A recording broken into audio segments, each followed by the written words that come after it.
नमस्कार दोस्तों, स्वागत है आपका मेरे YouTube channel A to Z technical experiments में। तो दोस्तों, चैनल का नाम तो एक्सपेरिमेंट वाला है, लेकिन कभी जल्दी एक्सपेरिमेंट के वीडियो नहीं आ पाते ही।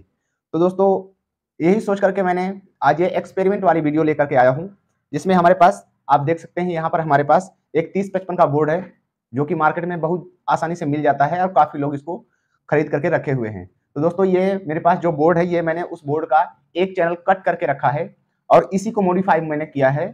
तो दोस्तों, सबसे पहले मैं आपको दिखा दे रहा हूं कि जो हमारा एम्पलीफायर है, इस एम्पलीफायर में मैंने कितना लोड डाला है। साथ ही हम लोड टेस्टिंग भी करेंगे कि इसमें लोड कितना ले रहा है और कितना ये वाटेज निकाल रहा है, ये भी हम साथ ही साथ चेक करेंगे। तो दोस्तों, यहाँ पर देख सकते हैं, ये हमारा स्पीकर वाला लाइन होता है।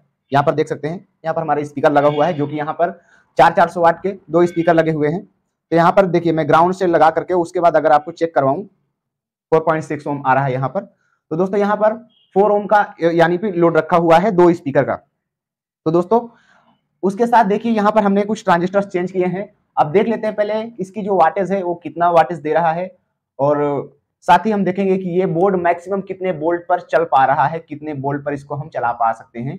वैसे तो जब ये मार्केट में से आता है तो उस समय यहाँ पर 18018 का ट्रांसफार्मर लगाने का वहां पर सलाह दी जाती है कि 18018 यहाँ पर लगाएंगे और इससे ज्यादा ये आउटपुट नहीं दे पाएगा। तो दोस्तों, इसी बोर्ड को हम आज 50050 से चलाने वाले हैं, मैक्सिमम लेवल पर ले जाने वाले हैं कि मैक्सिमम ये कितना ले जा पा रहा है मॉडिफाई करने के बाद। तो दोस्तों देखिए, हमने यहाँ पर इसके स्पीकर के लोड आपको दिखा दिया है। उसके बाद चलिए हम आपको डीसी वोल्टेज चेक करवा रहे हैं कि इसमें डीसी वोल्टेज कितना है। तो इससे पहले दोस्तों, मैं यहाँ पर पावर सप्लाई कनेक्ट कर रहा हूं।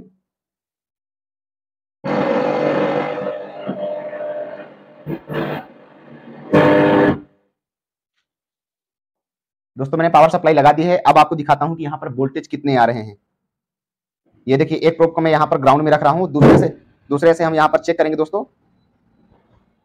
यहाँ पर देख सकते हैं दोस्तों, 57 वोल्ट करंट आ रहा है। देखिए, 57 वोल्ट पॉजिटिव है और निगेटिव की तरफ यहाँ पर देखेंगे, यहाँ पर 58-59 वोल्ट यहाँ पर निगेटिव वोल्टेज आ रहा है। दोस्तों, देख सकते हैं आप कितना हाई वोल्टेज में ये एम्पलीफायर चलने वाला है।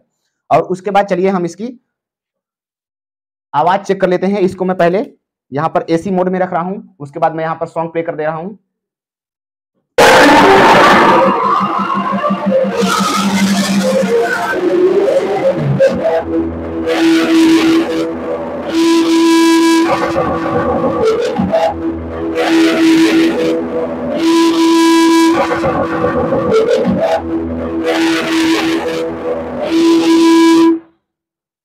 देख सकते हैं दोस्तों, इतनी भयंकर आवाज है, इतनी भयंकर आवाज है कि आपको विश्वास नहीं होगा।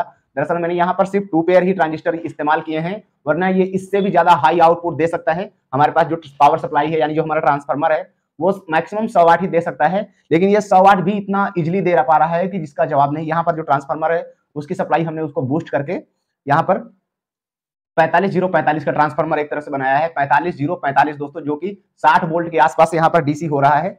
तो चलिए देखते हैं, इसको मैं आपको डायग्राम के माध्यम से समझाने वाला हूं कि इसकी वाटेज कैसे बढ़ती है, कैसे इसके वाटेज को कम या ज्यादा किया जा सकता है।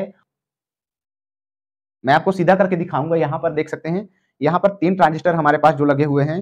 सबसे पहले ही 3 ट्रांजिस्टर यहाँ पर आप देख सकते हैं, उसके बाद एक छोटा सा और ट्रांजिस्टर लगा हुआ है। तो दोस्तों, यहाँ पर जो 2 ट्रांजिस्टर लगे हुए हैं, ये हमारे दोनों के दोनों पीएनपी ट्रांजिस्टर लगे हुए हैं। उसके बाद एक एनपीएन है और फिर एक एनपीएन है। ठीक है, तो यहाँ पर देखें, वो ट्रांजिस्टर मैंने यहाँ पर ड्रॉ किए हैं। ये जो हमारा बीच वाला ट्रांजिस्टर देख रहे हैं, जो आप बीच में लगा हुआ है, बिल्कुल ये ट्रांजिस्टर जो हमारा इनपुट वाला होता है, सबसे पहले लगे हुआ। ठीक है, उसको मैं यहाँ पर देख सकते हैं, ये जो ट्रांजिस्टर है, ये ट्रांजिस्टर हमारा इनपुट के लिए होता है। इनपुट यानी सिग्नल इनपुट जो करते हैं हम, यहाँ से अगर सिग्नल इनपुट करेंगे तो एक यहाँ पर जो पीएफ लगा है, यहाँ पर देखिए मैंने यहाँ पर पीएफ लगा रखा है। इस पीएफ का नंबर है 104। इसके बाद ही यहाँ से जा रहा है सिग्नल हमारा, यहाँ पर देख सकते हैं, यहाँ पर जो हमारा सिग्नल जा रहा है, और यहाँ पर एक 15K की रेजिस्टेंस लगी हुई है। मैंने यहाँ पर नंबर नहीं लिखा है, आप कहें तो मैं यहाँ पर लिख भी दूंगा। तो दोस्तों, 15K का रेजिस्टेंस यहाँ पर ग्राउंड की जाती है और उसके बाद यहाँ पर सिग्नल जाता है इस ट्रांजिस्टर में। ठीक है, ये जो बीच वाला ट्रांजिस्टर है यहाँ पर जा रहा है, जो हमारा पीएनपी है। उसके बाद यहाँ से देखिए, यहाँ पर इसके कलेक्टर से आउटपुट होता है, जो हमारा सिग्नल है वो बूस्ट होकर के थोड़ा सा आउटपुट होता है। साथ ही देखेंगे तो यहाँ पर एक और ट्रांजिस्टर लगा हुआ है, जो सबसे पहले लगा हुआ है। यहाँ पर देख सकते हैं, सबसे पहले जो ट्रांजिस्टर लगा हुआ है BC558 का ट्रांजिस्टर। तो ये जो ट्रांजिस्टर है दोस्तों, ये हमारा जो इस ट्रांजिस्टर के लिए वोल्टेज को रेगुलेट करने का काम कर रहा है। ठीक है, यहाँ पर देख सकते हैं, जो ये हमारा पॉजिटिव सप्लाई है, ऊपर हमने पॉजिटिव सप्लाई बना रखी है और नीचे हमारा नेगेटिव सप्लाई होती है। तो यहाँ पर मैक्सिमम 18-0-18 का ट्रांसफार्मर लगाते हैं तो 25-0-25 या 24-0-24 के आसपास ये हो जाता है। तो यहाँ पर हमने जैसे 50 वोल्ट आउट इनपुट दिया है, यानी 60 वोल्ट के आसपास हमने दिया है, तो वहां से ये क्या होता है, ये 2.2 का रेजिस्टेंस लगा है, वहां से सप्लाई हमारी पॉजिटिव आती है। उसके बाद उसी के पैरेलल में यहाँ पर देख सकते हैं एक ग्राउंड से एक जीना डायोड लगा हुआ है। यहाँ पर देख सकते हैं जीना डायोड, ये देखिए यहाँ पर जीना डायोड लगा हुआ है, इस पीएफ के और इस कैपेसिटर के दोनों के बीच में लगा हुआ है जीना डायोड लगा है, वो भी 12 वोल्ट का है, ठीक है।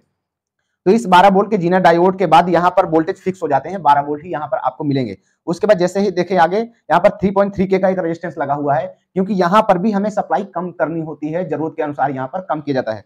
तो दोस्तों ये जो ट्रांजिस्टर लगा हुआ है, इस ट्रांजिस्टर का एमीटर और इसका एमीटर दोनों को आपस में मिलाया जाता है। तो ये ट्रांजिस्टर जो लगा है पहले नंबर पर, इसका जो कलेक्टर है वो सीधा हमारा निगेटिव सप्लाई के साथ यहाँ पर कनेक्ट हुआ है। तो ये इसलिए दरअसल कनेक्ट हुआ है यहाँ पर, क्योंकि जैसे ये हमारा ट्रांजिस्टर काम करेगा तो यहाँ पर जो पॉजिटिव वोल्टेज आ रहा है 12 वोल्ट, ठीक है, यहाँ तो जो हमारा जीना डायोड लगा करके यहाँ फिक्स हो जाता है 12 वोल्ट, तो वहीं से ये वोल्टेज आता है और उसके बाद आगे हमें फिर से और कम करना होता है। इसके लिए यहाँ पर 3.3 के का रेजिस्टेंस लगा हुआ है। और ये जो ट्रांजिस्टर है, इस ट्रांजिस्टर के बेस पर जैसे ही भी हम कोई वोल्टेज देंगे तो उसी के हिसाब से यहाँ पर इमीटर पर इसके वोल्टेज आउट होते हैं और वो यहाँ पर निगेटिव वोल्टेज आउट करता है, ठीक है दोस्तों। ये हमारा पीएनपी है, इसलिए यहाँ पर निगेटिव वोल्टेज आउटपुट करेगा। तो यहाँ पर जो सप्लाई आती है 12 वोल्ट आ रही होती है, वो ड्रॉप हो जाती है, ठीक है। अगर यहाँ पर वोल्टेज आएगा निगेटिव तो जाहिर सी बात है यहाँ पर जो वोल्टेज बन रहा होता है वो ड्रॉप हो जाएगा, इसीलिए यहाँ पर ये लगाया गया है ट्रांजिस्टर। तो दोस्तों देख सकते हैं आगे, ये जो ट्रांजिस्टर हमारा मेन है सिग्नल वाला, ये सिग्नल थोड़ा सा एम्पलीफाई करके इसी 548 जो ट्रांजिस्टर लगा हुआ है देख सकते हैं, इस ट्रांजिस्टर के बेस पर इसका सिग्नल आता है, ठीक है। उसी के पैरेलल में यहाँ पर है ऑटोमेटिक होता है एडजस्टेबल, ठीक है, इस ये ऑटोमेटिक एडजस्ट करता है वोल्टेज को। तो यहाँ पर इसके जो बेस है, बेस पर देख सकते हैं यहाँ पर एक रेजिस्टेंस लगी होती है, मैंने उसका नंबर यहाँ पर नहीं लिखा है लेकिन आपके लिए मैं यहाँ पर लिख दे रहा हूँ। यहाँ पर 14K का एक रेजिस्टेंस लगा होता है, 14K का रेजिस्टेंस यहाँ पर देख सकते हैं, यहाँ पर हमने निकाल लिखा है R15 जहाँ पर लगा हुआ है, ये 14-15 किलो का ओम का रेजिस्टेंस यहाँ पर लगा होता है। तो ये रेजिस्टेंस यहाँ पर वोल्टेज को ड्रॉप करके उसके बाद इसके बेस पर यहाँ पर लेके आता है, ठीक है। ये जो हमारा रेजिस्टेंस लगा हुआ है 14K या 15K का रेजिस्टेंस लगा हो सकता है, तो इस रेजिस्टेंस को आपको निकाल देना है, ठीक है, इस रेजिस्टेंस को निकाल देना है। निकालने के बाद जैसे कि मैंने यहाँ पर देख सकते हैं, यहाँ पर मैंने 100K का एक रेजिस्टेंस लगा दी, वो प्रीसेट लगा दिया, ठीक है दोस्तों। यहाँ पर 100K का प्रीसेट लगा हुआ है, जो प्रीसेट की दो टांगी हमने ली है, एक सेंटर में पॉइंट होता है प्रीसेट का और दो टांगे होती है, तो उसमें से एक टांग आपको काट देनी है, जैसे मैं यहाँ पर इस टांग को काट दिया है और दूसरी टांग बची है। एक सेंटर में जो पॉइंट होता है, ये वेरिएबल जो होता है, इसको यहाँ पर हमने सोल्व कर दिया है। यहाँ पर इसको रेजिस्टेंस निकाल देना है और इसके इस पॉइंट से लेकर के इस पॉइंट के बीच में एक रेजिस्टेंस लगाना है 100K की, ठीक है।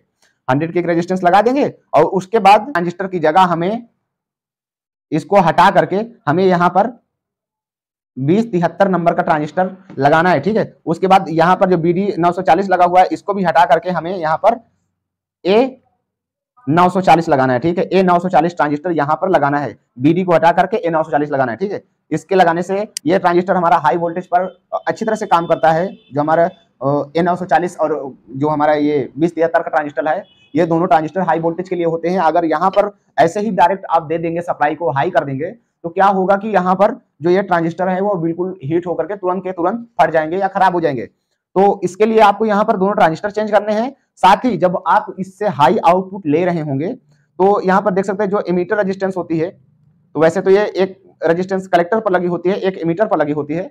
तो हमें जो ये 3.3K का 3.3 ओम का रेजिस्टेंस लगा हुआ है, तो यहाँ पर 0.33 ओम की रेजिस्टेंस आपको लगाना होगा, ठीक है।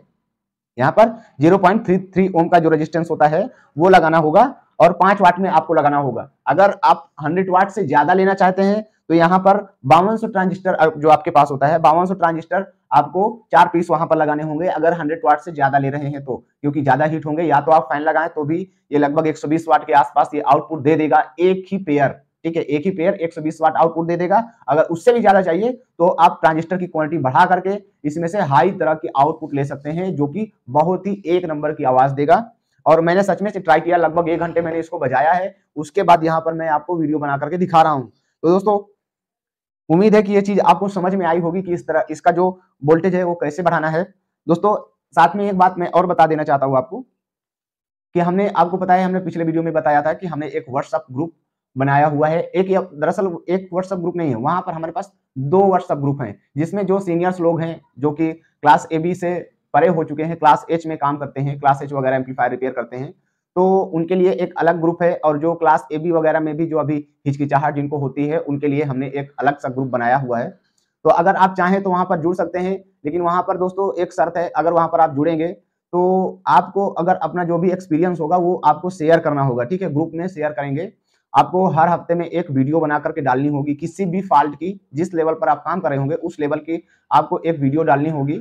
तो क्या होता है कि जो जितने भी ग्रुप मेंबर्स हैं वो सभी लोग अपनी अपनी एक वीडियो डालते हैं। तो क्या होता है कि जैसे अब वहां पर 50 लोग हैं तो 50 लोग मिल करके अगर सभी वीडियो डालेंगे, तो कुछ लोग तो जरूर नहीं डालते हैं, उनको टाइम नहीं मिलता या कुछ होता है, तो मान लो 40 वीडियो भी आती हैं अगर, तो वहां पर 40 के 40 वीडियो सभी को देखने को मिल सकती हैं, और उनका जो नॉलेज होता है, जो एक्सपीरियंस होगा वो सभी के पास बढ़ सकता है, तो इससे थोड़ा सा नॉलेज बढ़ जाती है।